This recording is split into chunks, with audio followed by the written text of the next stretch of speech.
CM ಬದಲಾವಣೆ ವಿಚಾರದಲ್ಲಿ ಸಾಕಷ್ಟು ಚರ್ಚೆಗಳಾಗ್ತಾ ಇದಾವೆ. ಇನ್ನೊಂದು ಕಡೆ ಸತೀಶ್ ಜಾರಕಿಹೊಳಿ ಅವರು ಕೂಡ ಕೆಲವೊಂದಿಷ್ಟು ದಲಿತ ನಾಯಕರನ್ನ ಭೇಟಿ ಆಗ್ತಾ ಇದಾರೆ, ಚರ್ಚೆಗಳು ನಡೀತಾ ಇದಾವೆ. ಏನಾಗ್ತಾ ಇದೆ ಸರ್? ನೋಡಿ,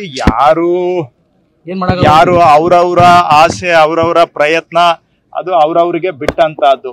ಆದ್ರೆ AICCಯಲ್ಲಿ ಶ್ರೀಯುತ ಮಲ್ಲಿಕಾರ್ಜುನ ಖರ್ಗೆ ಅವರು ಹಾಗೂ ಶ್ರೀಯುತ ರಾಹುಲ್ ಗಾಂಧಿ ಅವರು ಮತ್ತು ಶ್ರೀಯುತ KC ವೇಣುಗೋಪಾಲ್ ಅವರು, ಇವರು ನಮ್ಮ ಪಕ್ಷದ ಉನ್ನತ ಮಟ್ಟದಲ್ಲಿ ಇರತಕ್ಕಂತವರು. ಒಬ್ರು ಅಧ್ಯಕ್ಷರಾಗಿದ್ದಾರೆ, ಒಬ್ರು ವಿರೋಧ ಪಕ್ಷದ ನಾಯಕರಾಗಿದ್ದಾರೆ ಸಂಸತ್ನಲ್ಲಿ, ಇನ್ನೊಬ್ಬರು ಸಂಘಟನಾ ಕಾರ್ಯದರ್ಶಿಗಳಾಗಿದ್ದಾರೆ. ಅವರು ಸ್ಪಷ್ಟವಾಗಿ ಹೇಳಿದ್ದಾರೆ, ಇದು ನಾವೆಲ್ಲರೂ ಸಿದ್ದರಾಮಯ್ಯನವರ ಬೆನ್ನಿಗೆ ನಿಂತಿದ್ದೇವೆ, ಕಾಂಗ್ರೆಸ್ ವರಿಷ್ಠ ಮಂಡಳಿ ಸಿದ್ದರಾಮಯ್ಯನವರ ಜೊತೆಗೆ ಇದೆ ಅನ್ನೋದನ್ನ ಅವರು ನಮಗೆ ಸ್ಪಷ್ಟವಾಗಿ ಹೇಳಿದ್ದಾರೆ. ಸೊ ಹಾಗಾಗಿ ಯಾವುದೇ ಬದಲಾವಣೆ ಅನ್ನುವಂಥದ್ದು ಇದೆಲ್ಲನೂ ಕೂಡ ಊಹೆ ಹಾಗೂ ಕಲ್ಪನೆ. ಕಾಂಗ್ರೆಸ್ನ ಮೇಲಿನ ನಾಯಕತ್ವ ಇವತ್ತು ಸಿದ್ದರಾಮಯ್ಯನವರ ಜೊತೆಗೆ ಇದೆ. ಇದರಲ್ಲಿ ನನಗೂ ಕೂಡ ವೈಯಕ್ತಿಕವಾಗಿ 100ಕ್ಕೆ 100 ಭರವಸೆ ಇದೆ. ಹಾಗಾಗಿ ಯಾರ್ಯಾರು ಏನೇನು ಪ್ರಯತ್ನ ಮಾಡ್ತಾರೆ ಅದು ಅವರವರ ವೈಯಕ್ತಿಕ ವಿಷಯ ಬಿಟ್ರೆ ಪಕ್ಷದ ಹಂತದಲ್ಲಿ ಯಾವುದೇ ಬದಲಾವಣೆ ವಿಷಯ ಇಲ್ಲ. ಕೃಷ್ಣ ಬೈರೇಗೌಡರು ಕೂಡ ಸಿಎಂ ನಂತರ ಒಳ್ಳೆ ವರ್ಕರ್ ಅನ್ನುವಂತಹ ಮಾತುಗಳು ಕೂಡ ನಿಮ್ ಶಾಸಕರು ಹಾಡಿ ಹೋಗ್ತಾ ಇದ್ದಾರೆ. ಸೊ ಬದಲಾವಣೆ ಅಂತ ಬಂದಾಗ ಕೃಷ್ಣ ಬೈರೇಗೌಡರ ಹೆಸರು ಕೂಡ ಬರ್ಬೋದಾ ಮುನ್ನೆಲೆಗೆ?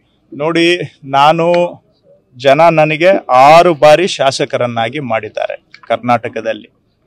ನನ್ನ ತಂದೆ ತಾಯಿ ಪುಣ್ಯ ನನಗೆ ಸಿಕ್ಕಿದೆ, ಲಾಭ. ಇದಕ್ಕಿಂತ ಜೀವನದಲ್ಲಿ ನಮ್ಗಿನ್ನೇನ್ ಬೇಕು?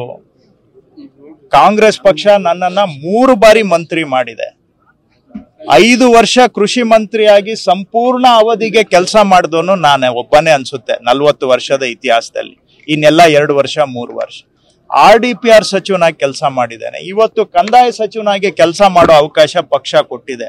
ಕೈ ತುಂಬಾ ಕೆಲಸ ಇದೆ ನನ್ಗೆ. 20 ದಿನದಲ್ಲಿ 24 ಗಂಟೆ ಅಲ್ಲ, 48 ಗಂಟೆ ಇದ್ರೂ ಕೂಡ ಸಾಲೋದಿಲ್ಲ, ಅಷ್ಟು ಕೆಲಸ ಇದೆ.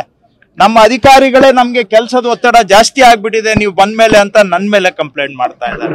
ಇಷ್ಟೆಲ್ಲ ಇರೋವಾಗ ಯಾಕೆ ಇರೋ ಕೆಲಸ ಮಾಡೋಣ? ಕೈಗೆ ಸಿಕ್ಕಿದ್ರಲ್ಲಿ ಏನೋ ಒಂದಷ್ಟು ಕೆಲಸ ಮಾಡಿದ್ರೆ ಹೇಳ್ತಾನೆ ನೋಡಿ, ಇರೋದ್ರಲ್ಲಿ ನಾವು ಕೆಲಸ ಮಾಡಿ ಏನೋ ಜನಕ್ಕೆ ಒಂದು ಕೈಲಾದಷ್ಟು ಅಳಿಲು ಸೇವೆ ಮಾಡಿದ್ರೆ ಅದೇ ಸೌಭಾಗ್ಯ ನಮ್ಮ ಪಾಲಿಗೆ. ಪ್ಲಸ್ ನನ್ನ ಪಕ್ಷದಲ್ಲಿ ನನಗೆ ಇಲ್ಲಿವರೆಗೂ ಕೂಡ AICC ಅಧ್ಯಕ್ಷರಿಂದ ಹಿಡಿದು ಯಾರೇ ಪಕ್ಷದ ಪದಾಧಿಕಾರಿ ಇರ್ಲಿ, ಮುಖ್ಯಮಂತ್ರಿಗಳೇ ಇರ್ಲಿ, ವೈಯಕ್ತಿಕವಾಗಿ ನನಗೆ ಗೌರವ ಕೊಟ್ಟಿದ್ದಾರೆ. ಆ ಗೌರವದ ಮುಂದೆ ಯಾವ ಅಧಿಕಾರನೂ ಕೂಡ ಸಮ ಅಲ್ಲ. ಸೊ ನನಗೆ ಏನೆಲ್ಲ ಸಿಗಬೇಕು ಅದೆಲ್ಲವೂ ಕೂಡ ಸಿಕ್ಕಿದೆ. ಸೊ ನಾನು ಇನ್ಯಾವುದಕ್ಕೂ ಆತರ ನನ್ನ ಕೆಲಸ ಏನ್ ಪಕ್ಷ ನನ್ಗೆ ಮುಖ್ಯಮಂತ್ರಿಗಳು ಕೆಲಸ ಕೊಟ್ಟಿದ್ದಾರೆ ಆ ಕೆಲಸ ಮಾಡ್ತಾ ಇದ್ದೇನೆ. ಇವತ್ತು ನೀವು ಇಷ್ಟೆಲ್ಲ ಗೊಂದಲ ಅಂತ ಇದ್ದೀರಾ. ನಾನು ಇವತ್ತು ಇಲ್ಲಿ ಕಿತ್ತೂರಿನಲ್ಲಿದ್ದೇನೆ, ಮಧ್ಯಾಹ್ನ ಕಾರವಾರದಲ್ಲಿದ್ದೇನೆ.